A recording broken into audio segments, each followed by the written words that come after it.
Jadi mesti Cak Imin bilang begini, Mas Gibran, apa tips yang Anda pelajari dari bapakmu? Juga Mahfud imajinasinya terlalu tinggi, harusnya IQ yang tinggi. Oke. Nah, psikologi Cak Imin juga Pak Mahfud, karena dua-duanya masih anggota kabinet Jokowi, itu masalahnya. Jadi nggak tuntas.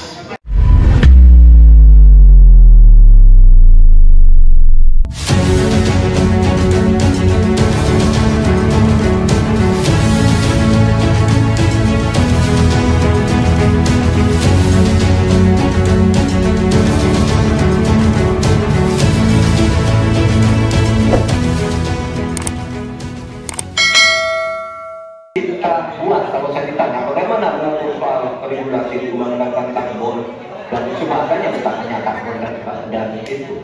Jadi itu yang akan kita lakukan. Tetapi sebenarnya yang terpenting itu bagi saya apapun yang akan kita bangun itu kan harus ada sistem pengawasan keuangan. Barangkali Mas Gibran sudah tahu atau belum tahu juga karena ini pada tanggal 9 Desember kemarin itu sudah ada sebuah sistem SIPD namanya, Sistem Informasi Pemerintahan Daerah, yang itu mengaitkan dengan APBN dan sebagainya, sehingga ada pengawasan terhadap uang itu mulai dari perencanaan, pelaksanaan sampai evaluasi dan sebagainya. Nah itu saya kira pedoman utamanya. Selesai. Cukup. Baik. Harap tenang. Masih belum selesai. Ini masih belum selesai nih. Kami berikan kesempatan kembali kepada Pak Gibran untuk menanggapi. Baik, terima kasih Pak. Kalau masalah SIPD ya tentu saya tahu Pak. Saya kan wali kota Pak. Saya pasti pakai SIPD untuk perencanaan anggaran kami Pak. Tapi kembali lagi ke pertanyaan saya Pak. Prof Mahfud menjawab 2 menit, tapi pertanyaan saya belum dijawab sama sekali Pak. Apa regulasinya Pak untuk carbon capture and storage? Simple sekali Pak pertanyaan saya Pak. Mohon dijawab Pak.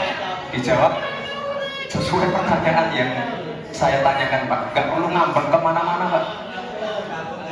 Terima kasih. Baik, cukup ya Pak ya. Kita lanjutkan.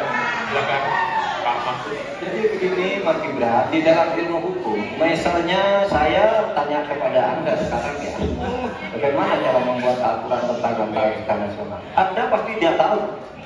Jawab sekarang coba kalau pasti tidak tahu. Karena karena hukum itu perlu masalahnya dulu apa yang mau dibuat, itu kan kemudian menurut naskah akademik, menurut peraturan yang sekarang ada di dalam Perpres itu disebutkan buat naskah akademik. Nah akademik itu nanti dinilai bersama lalu dibahas gitu rame-rame. Nah naskah akademik itulah yang akan menentukan bagaimana prosedur, kemudian bagaimana sebenarnya materi-materi yang diperlukan untuk itu. Apakah ini sudah ada yang ngatur cuma namanya berbeda atau tidak? Nah itu semua kalau Anda tanya gimana sih cara membuat peraturan, ya gampang, sesederhana itu aja. Kalau Anda ditanyakan hal baru, jadi buat naskah akademik kita diskusikan. Nah itu sebuah prosedur karena Anda bicara membuat hukum. Selesai. Baik. Tenang. Harap tenang. Kita lanjutkan. Luar biasa ya, tanya jawab antar pikir. Kita punya waktu satu lagi ya, tapi kita akan minta analisisnya dari 2 orang narasumber. Silakan Bung Rocky, tadi udah kelihatannya gergetan, harusnya yang nanya ada Gibran Bung Rocky. Oke. Baik, yang terakhir apa ya? Apa yang bilang tadi? Soal investasi di Solo, sebenarnya tadi Cak Imin kan harusnya to the point untuk menyatakan. Iya. Jadi debat itu selalu mesti ada teknik untuk mengembalikan argumen. Itu cara debat. Nah Cak Imin mengumpankan sesuatu yang justru bagian pengetahuan dari Gibran. Apapun ceritanya, saudara Gibran melakukan aktivitas birokrasi. Jadi mesti Cak Imin bilang begini, Mas Gibran, apa tips yang Anda pelajari dari bapakmu? Kan begitu. Tapi saya bisa baca psikologi Cak Imin juga Pak Mahfud, karena dua-duanya anggota kabinet Jokowi, itu masalahnya. Jadi nggak tuntas, namanya intellectual orgasmnya itu nggak dapat. Jadi itu aja soalnya tuh. Yaudah, itu hal yang mestinya orang pelajari juga ini konsep itu. Jadi nanti saya beritahu Cak Imin juga bahwa ada hal yang Anda nggak boleh ragu di debat publik itu, abaikan semua. Mahfud juga begitu, ngajarin teknik membuat hukum, bukan itu masalahnya. Soal lingkungan itu bukan punya Indonesia. Indonesia diajukan sebagai kasus di dalam upaya membuat regulasi global. Itu udah selesai tuh. Jadi museum Mahfud Indonesia tinggal copy paste saja, yang punya Kanada, yang punya Jepang, yang punya Belgia, kan semuanya itu yang ada di situ.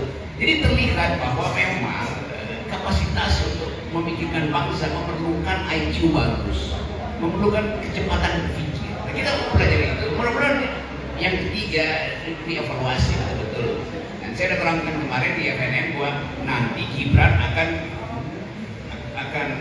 ambil poin dari kedudukan dua tokoh ini, Caimin dan Mahfud, yang masih gantung pada Jokowi. Betul, biar itu. Jadi Gibran memang mengikuti nasihat dari FNN.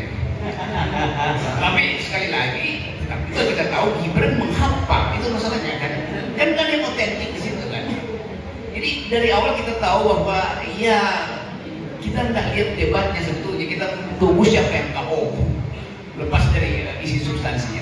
Jadi saya terangkan itu karena sebagai akademisi dan sebagai narasumber FNN kita mesti jujur membuat analisis. Apapun isinya kita mesti terangkan.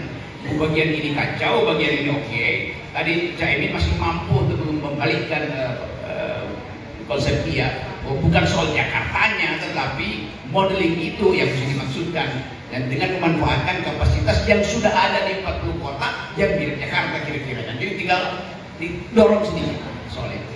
Nah, Pak, aku juga masih nagih soal 7%. Jadi kalau ICOR-nya 4 masih bisa naik 7%. Loh itu juga absurd.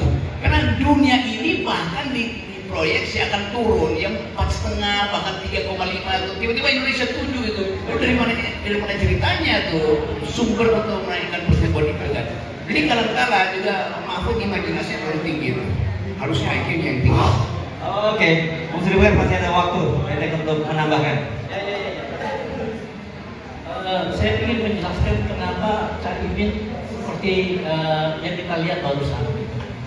Jadi saya bukan mau membela, tetapi gini, kebetulan saya bagian dari Dewan Pakar, ya, dan seminggu yang lalu kita sudah mempersiapkan bahan-bahan yang bisa dipakai dipakai Caimin dalam debat ini. Tapi ada satu asumsi yang dipegang oleh semua anggota Dewan Pakar bahwa Gibran ini itu adalah anak yang sangat naif, sangat lugu karena apa yang kita lihat di media sosial. Dia ngomong soal anak sulpat, lalu kemudian banyak hal-hal yang dia katakan itu tidak benar gitu.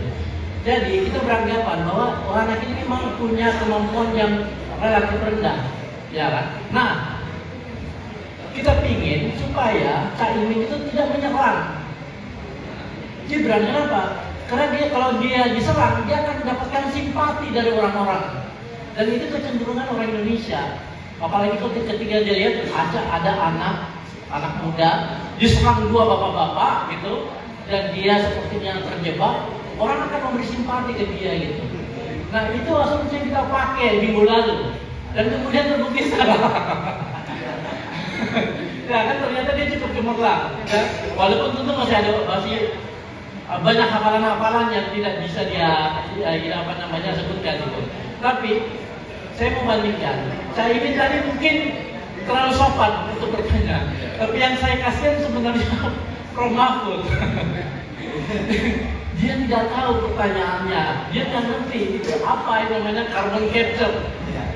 Nah sebenarnya kalau dia paham itu, dia bisa kembalikin ke Gibran bahwa itu bukan topik infrastruktur, itu topik lingkungan sebenarnya. Jadi carbon capture itu cara menangkap karbon di udara supaya udara kita itu tetap bersih. Jadi ini masalah itu memang ada infrastrukturnya, tapi sebenarnya ini lebih mengacu pada permasalahan lingkungan, bukan permasalahan infrastruktur. Dan Prof. pun nggak tahu. Saya tadi sebenarnya nggak tahu, nggak tahu gitu. Nah iya benar. Iya. Gitu. Dan akhirnya Prof. Mahfud memberi kuliah tata negara untuk semester 1. Kalau bikin undang-undang itu harus pakai naskah akademik. Oke, kita kembali lagi ke sana ya. Ini ingat unicorn dulu Pak.